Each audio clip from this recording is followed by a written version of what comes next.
Bom, tem um caso interessante aqui, ó. Esse é até polêmico, né? A Câmara aprova um projeto que isenta imposto de renda para quem ganha até 5 mil. A gente tem vários aspectos para abordar, tá? O primeiro deles é o seguinte: do ponto de vista financeiro, isso já deveria ter acontecido há alguns anos, talvez mais de 10 anos, pelo menos. Por quê?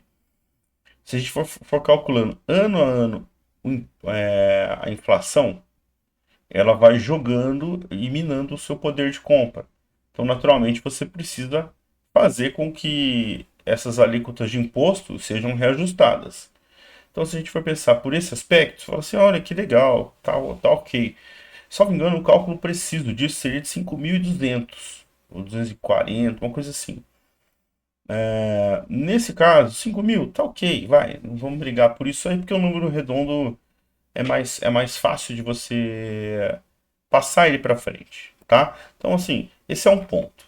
Segundo ponto, é uma manobra eleitoreira, né? Isso não há a menor sombra de dúvida. Por quê? Qual que vai ser a narrativa do Lula agora? Olha, estou isentando imposto de quem ganha menos e aumentando, que está dentro do mesmo projeto, o imposto de quem ganha mais. Essa narrativa encaixa bastante com a esquerda. Só que qual que é o problema disso? Isso deveria ter sido feito vários anos atrás, mas isso está para se tornar vigente a partir de 2027. E o que acontece? Ano que vem tem eleição. Vamos supor que seria o cenário normal, ele perca. O problema ou essa situação financeira estoura para quem vier depois, tá? Por que que é um problema? Aí entra uma jogada. Primeiro que assim, ó, durante o governo dele e durante as eleições, ele não vai ter que lidar com esse problema. O governo aumentou absurdamente os gastos e está forçando uma receita através de supertributações. É imposto para todo lado e vai aumentando o gasto. E taxa mais imposto, aumenta mais um pouco e coloca mais imposto. Então ele vai poder continuar essa manobra durante o período eleitoral, poder se vangloriar de ter corrigido a alíquota, que já deveria ter sido feito há muito tempo. Vai ter o ganho de capital político disso, ganho eleitoreiro disso, com certeza absoluta. Vão bater bastante nessa tecla. E o custo, a conta mesmo, vai chegar em 2027. Aí a gente entra num outro ponto que é o problema. Esse problema pode surgir para ele mesmo, caso ele seja reeleito, ou para um outro, não importa. Ele não vai sofrer as consequências. Quais são essas consequências? O governo não tem dinheiro, tá? Ele precisa trazer mais dinheiro, ele precisa trazer mais capital, porque ele não vai cortar na carne, que seria reduzir os gastos. Isso não vai acontecer de maneira nenhuma. O cenário ideal seria isso: você reduz impostos, mas reduz os gastos e equilibra a balança, para de alguma forma o governo não fique deficitário. Mas não é o caso, né? Déficit que se dane, e chuta a bola para frente. Ele jogou essa bola, a conta vai estourar lá na frente. Pode ser que seja dele mesmo. Se for dele, né, até pelo avançar da idade, aí vai ser o último mandato dele. Então ele não vai ter que arcar muito, não vai ter a ideia de tentar concorrer depois, porque não pode, já não vai ter, talvez não seja nem viável do ponto de vista da idade. Por outro lado, o grande impacto é a receita do governo. Essa receita do governo ela vai pegar, isso vai afetar essa conta, principalmente somando esse aumento absurdo dos gastos, a perda de receita e as sanções, quando elas começarem a surtir efeito, por quê? Você coloca assim, ó, vou pegar o caso do próprio café, que já teve uma redução de 70% da venda para os Estados Unidos, né? Era um grande mercado consumidor. Isso vai se alastrando. Por exemplo, você vai pegar esse caso aí do café, por exemplo, a, toda a região que produz deixa de produzir, deixa de receber, deixa de gastar na região e você vai. É como jogar uma pedra no lago, você joga ela e aquela onda vai ressoando. Só que ela não faz isso de imediato, né? O movimento é sutil, ele vai se expandindo, se expandindo. É isso que vai acontecer com as taxações, é isso que vai acontecer com esse caso dessa isenção de imposto de renda. Ela é boa? Ela é boa. Mas ela não pode ser feita sozinha como foi. Ela precisa ser feita aliado com um plano de corte de gastos para que você diante dessa perda de receita, equilibre a conta, né? Na sua casa, na sua empresa, você não pode fazer isso, você não pode simplesmente abrir mão de receita e chutar a bola para frente, porque em algum momento você vai quebrar. A grande questão é que os governos não quebram porque eles acabam imprimindo dinheiro, imprimindo dívida através de títulos e vão arrastando cada vez mais a coisa. Bom, e aí o que acontece? Já prevendo a perda de receita, o governo pegou e fez aquele arranjadinho, né? Que é para quê? Por exemplo, você deixa de pagar no seu imposto de renda, mas acaba pagando na PJ, né? Aí já começam a entrar aquelas questões de tributação de dividendos. O sujeito que investe na própria Petrobras, no Banco do Brasil, e recolhe valores ali dos dividendos que são pagos ali trimestral, quadrimestralmente, vão ter que pagar imposto. Antes isso era isento. O que o cara começa a pensar? Ele fala, meu, não faz sentido eu deixar o meu dinheiro aqui. É a lógica da taxação dos super ricos, que o pessoal da esquerda, assim, um nível de burrice extremo defende. O que esse cara vai fazer? Ele vai sair fora, né? A Argentina já fez isso. A Argentina, quando a Argentina fez, muita gente deslocou seu domicílio fiscal para o Uruguai. Que o Uruguai tem uma política justamente inversa, recebe essas coisas. Então, existe uma tendência muito grande aí que brasileiros acabem fazendo isso. Vão para o Uruguai para se desviar desse tipo de tributação que não tem o menor sentido, né?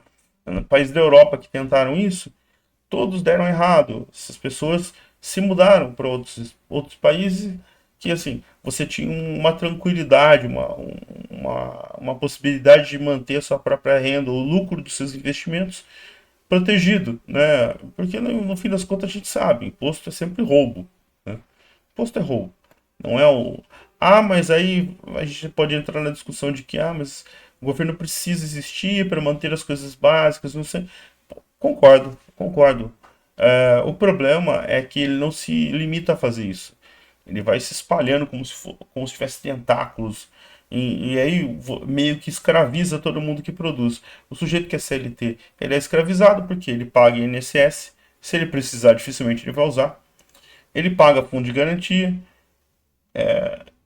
É um dinheiro que rende abaixo da inflação, ou seja, ele recolhe esse dinheiro para perdê-lo, né? Se ele se estivesse na mão dele e ainda que ele gastasse com qualquer coisa idiota, seria mais justo, porque esse dinheiro é do cara que trabalhou. Mas não, fica na mão do governo para que os políticos possam fazer suas manobras aí, ó. Investir em tal lugar, investir não sei o quê, o dinheiro fica trancado lá, e aí ele depende de algumas condições, ser demitido, fazer um financiamento com a Caixa para pagar um imóvel. Então, assim, o governo escraviza você. E agora já acontece, né? Existem muitos tributos para empresas e vai ficando cada vez pior, né? Então, assim, você tem cada vez mais o cidadão escravizado pelo governo e agora a mesma coisa que acontece com as PJs, né?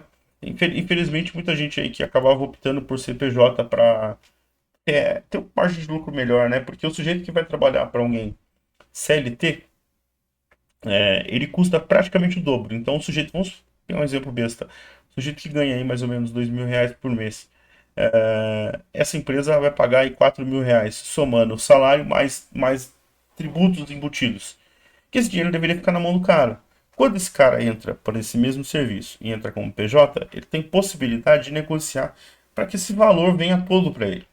E aí ele arca com o imposto dele. Agora, o que acontece? Se essa empresa, essa CNPJ, faturar mais de 50 mil por mês, ou 50 mil por ano, não, acho que é 50 mil por ano, ele automaticamente vai ter que ser tributado. Então, o que acontece? A empresa vai pagar pela tributação, no caso a MEI ali, e o sujeito, ao transferir esse dinheiro para a conta que ele percebe o lucro dele, ele vai ter que declarar assim e provavelmente vai ter que pagar isso. Então, você tinha essa condição de quando o cara recolheu para a Labore, ele não precisava pagar justamente para não ser bitributado. Agora não, agora é o contrário, agora ele vai ser bitributado. Infelizmente, a situação tá cada vez mais crítica, né? A tendência é que, assim, o empresário menor nada mais é do que um cara com CLT, porque ele trabalha para sobreviver. E é o que acontece na maioria das empresas. O sujeito que tem uma empresa muito grande, tem muito capital, tem muito recurso, o que ele faz? Ele desloca a operação dele para outros lugares, ou desloca o seu próprio domicílio fiscal para outros lugares, lá vai cair o dinheiro dele, não vai ser tributado e a vida que segue. Aí você perde duas vezes, porque esse cara desloca negócios dele, deixa de fazer negócios aqui, deixa de recolher dinheiro aqui, deixa de gastar aqui para gastar em outro lugar, entendeu? Então, assim, é de uma burrice absurda, mas não se enganem achando que eles não sabem. Eles sabem disso. Mas isso é eleitoreiro, porque na hora do debate, na hora das campanhas, você fala assim, ó, olha, somos bonzinhos, isentamos o governo em 5, isentamos o trabalhador até R$ 5.000. Agora sua vida ficou boa, sua vida ficou melhor.